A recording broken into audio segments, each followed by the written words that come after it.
Si vous êtes là, je vais vraiment extrapoler rapidement. Comme vous le savez, c'est la gapée, on doit parler, on doit manger, on doit boire. Gloire soit rendue à notre Dieu. Que le Seigneur bénisse tout celui qui a répondu à cette invitation. Que Dieu bénisse chaque famille qui est présente cette après. Vous voyez que même votre amen là n'est pas encore à la hauteur. Amen. Dieu mon roi.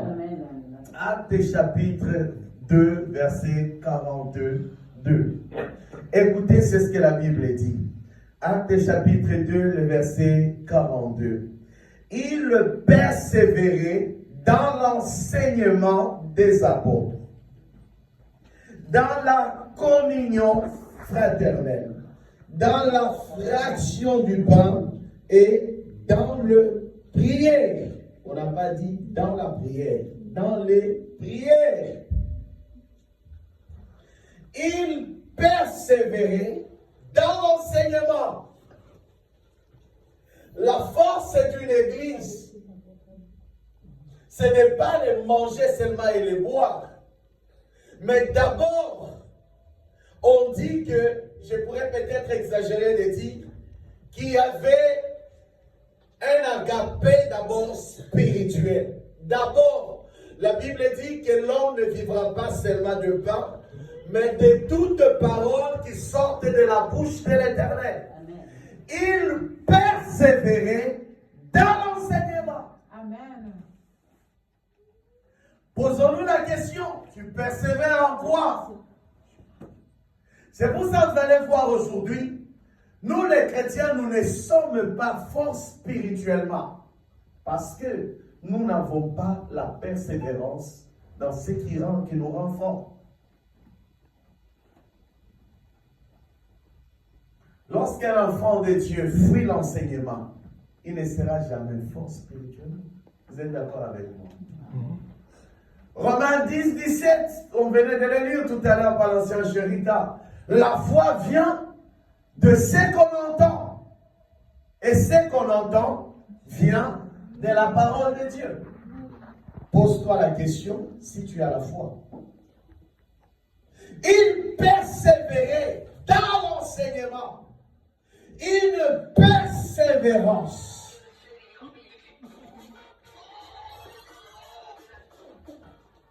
Une persévérance dans l'enseignement, dans les études bibliques, dans la prédication. Parce que vous savez, le monde spirituel, même Satan, qu'on dit Satan connaît la parole.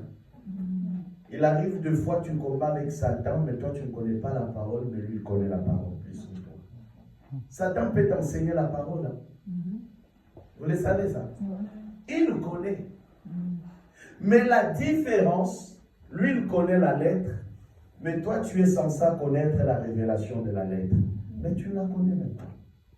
Vous voyez le problème? Lui, il connaît Genèse, Apocalypse, il a été à ce service-là. Mais toi, tu ne connais pas. Mais toi, tu es dans une saison de la grâce où l'Esprit de Dieu a été envoyé spécialement pour t'enseigner la parole. Mais tu ne veux pas. Vous savez, ce qui est en train de tuer l'Église des temps de la fin, c'est ce que nous n'aimons pas l'enseignement de la parole. Mais vous serez fort en quoi? Et vous allez partir aussi dans quel ciel aussi? C'est ça la question. Parce que si tu ne connais pas la Bible, tu ne connais pas l'enseignement, si tu n'es pas assis, Satan va te terrasser. Voyez un peu. Satan va te terrasser par les coutumes. C'est pour ça que vous allez voir des gens prier, mais ils ont du mal à abandonner le péché. Parce que c'est la parole. David dit, je serre ta parole dans mon cœur pour que je ne pêche pas contre Dieu. Vous voyez un peu. Quand la parole ne pénètre pas dans le cœur d'un homme, d'une femme, mais tu ne peux pas abandonner le péché. Quand vous voyez quelqu'un en train de dire, je prie, mais tu y es toujours demeuré dans le ténèbre, c'est que la parole n'a pas encore pris place dans ton cœur. Il persévérait dans la parole. Ma prière est que les temps qui arrivent, que la maison de Rouleau s'élève à persévérer dans la parole. Amen. Il faut savoir connaître la Bible.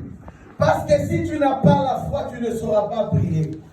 Même si tu dépends des pasteurs de l'Internet. Mais le secret, c'est dans Actes chapitre 2, verset 42. Ça, c'est la clé. Ça, c'est la clé, bien-aimé. La foi vient de la parole de Dieu. Parce que si tu ne lis pas la Bible, si tu ne la médites pas, ta prière, c'est une malédiction.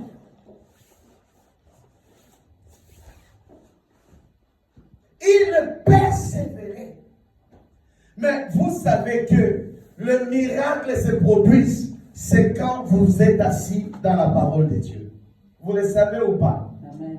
Vous le savez ou pas? Me dites un amen ou pas? Vous le savez ou pas? Amen. Donc maintenant, tout le monde ici, même les enfants cherchent un miracle. Même les adultes, nous cherchons le miracle. Mais le secret du miracle, c'est la parole. Vous comprenez? Mais si tu n'es pas assis sur la parole, mais il n'y aura pas de miracle. Il n'y aura pas de miracle. Il persévérait dans l'enseignement des apôtres, dans la communion fraternelle. Deuxième secret, c'est ça l'agapé, la communion fraternelle dans l'agapé. J'ai pris que vraiment en 2025, qu'il y ait beaucoup d'agapé dans cette église au nom de Jésus de Nazareth. Vous voulez pas nous partir l'amen? Il persévérait dans la communion fraternelle. Ils étaient en train de manger. Que Dieu nous délivre tous de l'égoïsme. Qu'à chaque fois Dieu te donne un peu du riz, pense aussi à ton église aussi. Ah, ancien, tu as entendu un amen ici? Hein? Tu as entendu un amen? Non? Amen. On va persévérer dans la paix. C'est des secrets qui font que le ciel va s'ouvrir.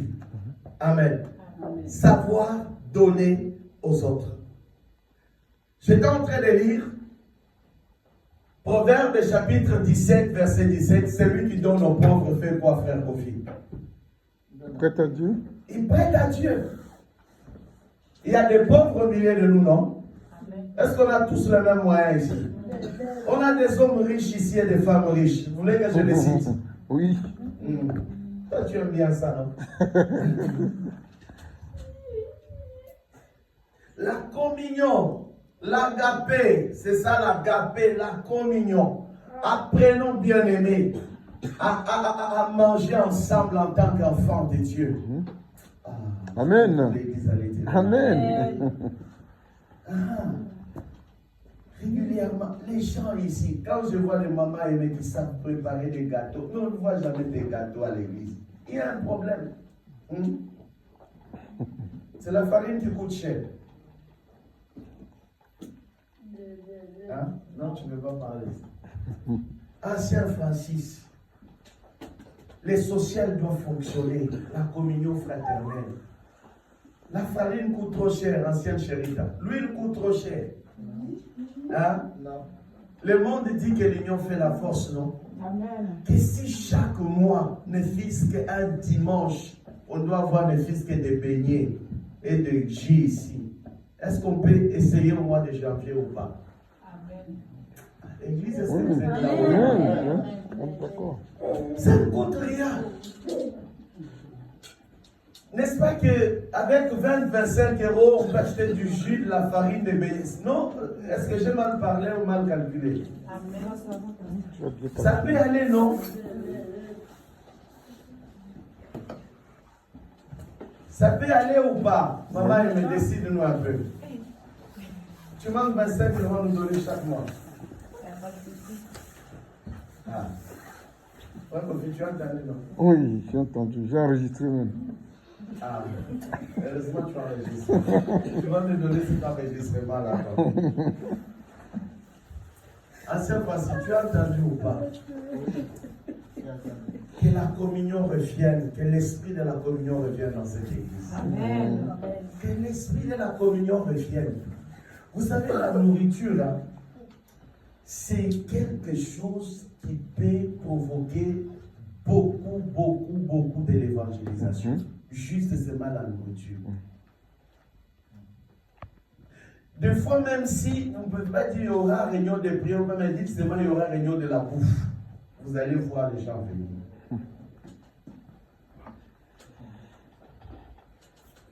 Vous savez pourquoi les catholiques ont pu percer, gagner le cœur des gens? Parce qu'ils ont la distribution de la nourriture souvent. Oh, je m'en parlais là. Qui n'a jamais parti prendre un collier aux catholiques ici? Tel connaît la sœur aimée. Tu n'as jamais parti prendre quelque chose? Moi, oui. Vous voyez, hein, comment vous êtes en train de tourner les yeux là? Dites oui. Moi, non. Oui. Tu ne connais pas, on va te montrer. Demande à sœur aimée, va te montrer.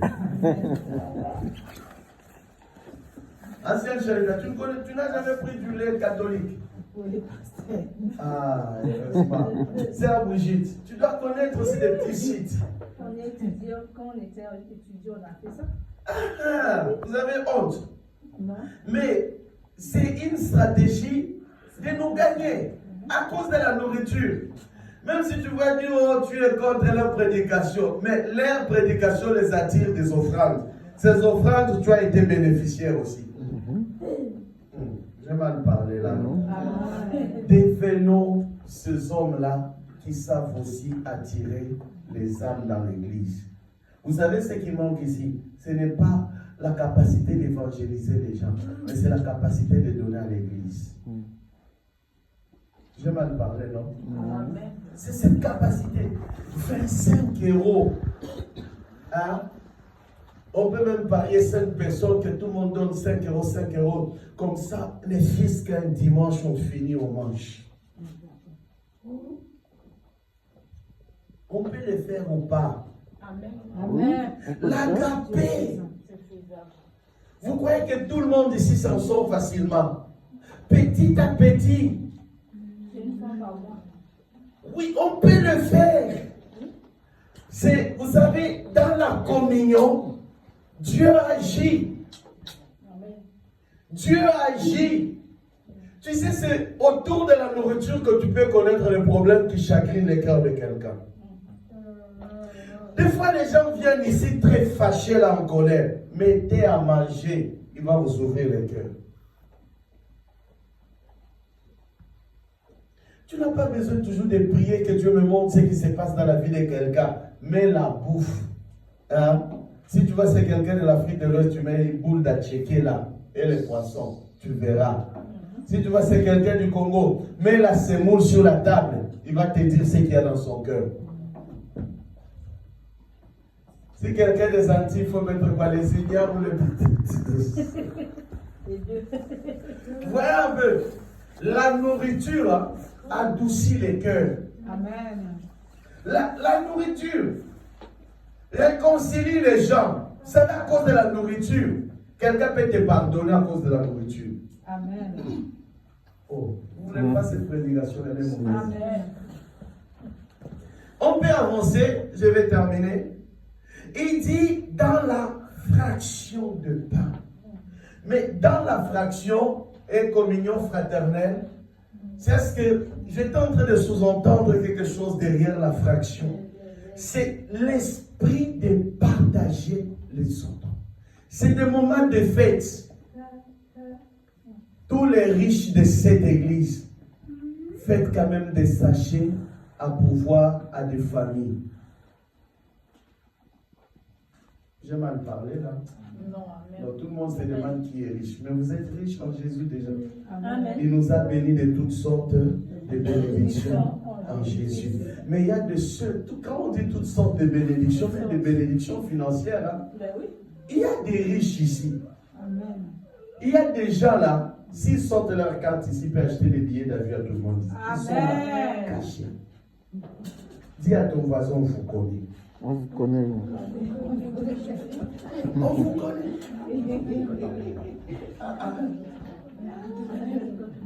Jeannot, pourquoi tu regardes ton père? Il sait qu'il est capable. Ah, il sait qu'il est capable. Non, toi aussi tu es capable. Déjà, vous êtes capable là. C'est mais tu es capable aussi, tu es déjà beaucoup béni. Vérité. Mais agissez fraction de pain. C'est-à-dire, tu achètes un peu beaucoup. Tu viens, tu te mets devant la porte là. Ah, ça, c'est pour les pasteurs aussi. Les pasteurs méritent aussi, non? Amen. Je termine l'année. Hein. Cette église n'a même pas fait un cadeau pour le pasteur. Amen. Même pas une écharpe. Mais l'année n'est pas encore finie. L'année est finie. Tu vas terminer. Enfin. Hein? Non, mais il ne reste qu'une semaine ici. Non, mon frère, une semaine. Non, mais vous attendez les 31. Beaucoup de Si choses les peuvent 31, se je passer serai en pas une là. semaine. Non, pour moi, l'année déjà terminée. Je vous ai promis que le dimanche prochain, c'est ce que je vais libérer la pensée que le Seigneur m'avait mis pour 2025. Pour moi, l'année est déjà terminée. Oh. Tout le monde ici a déjà fait des programmes de fête. Tout le monde ici, même la sœur Chérie, là, si tu regardes bien, elle est déjà invitée quelque part. Si elle même n'en parlons même pas, elle est tous les jours invitée. Donc, voyez un peu. Ah, j'ai mal parlé à Salem. Fraction de pain. Changeons un peu.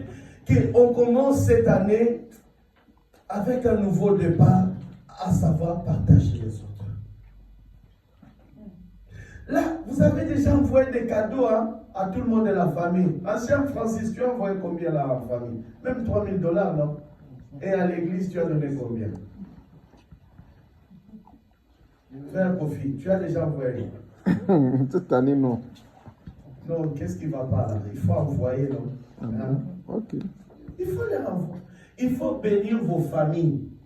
Amen. Non, je vous dis, vos familles biologiques, il faut les bénir. Mais vous avez encore une autre deuxième famille, famille spirituelle. Il faut aussi bénir ici. Amen. Je vous dis la vérité. Bénissez vos parents spirituels, bénissez aussi vos parents biologiques. Ne viens pas au nom, je donne seulement à l'église. Je te demanderai est-ce que tu as donné à ton père et à ta mère, aussi qui t'a mis au monde. Vous avez déjà fait. Mais maintenant, l'église, vous attendez quoi? Moi, je ne suis pas un parent. Donc, voyez, après, vous voulez au pasteur bénis-nous. Encore, tu vas encore dire, oh, prie pour mon père et pour ma mère. Amen. Toi, tu dis Amen là-bas. Il faut aussi donner la bénédiction. Non, mais c'est vrai. Bénissez vos frères, qu'ils soient méchants ou pas, qu'ils ne vous parlent pas ou pas. Vous pouvez les réconcilier par la nourriture, par les cadeaux, par les dons. Envoyez-les des poulets. Ce que je vous dis, je venais aussi de le faire récemment pour ma famille. Ce n'est pas votre prédication, c'est ma prédication aussi. Moi aussi, je mets en programme mes amis, l'église, je mets tout le monde. Amen. Amen. C'est ça. Oh. Vous savez, une parenthèse, quand Dieu élève un homme, c'est pour faire du bien à tout le monde. Tu fais du bien à ta famille, à l'église, tu ne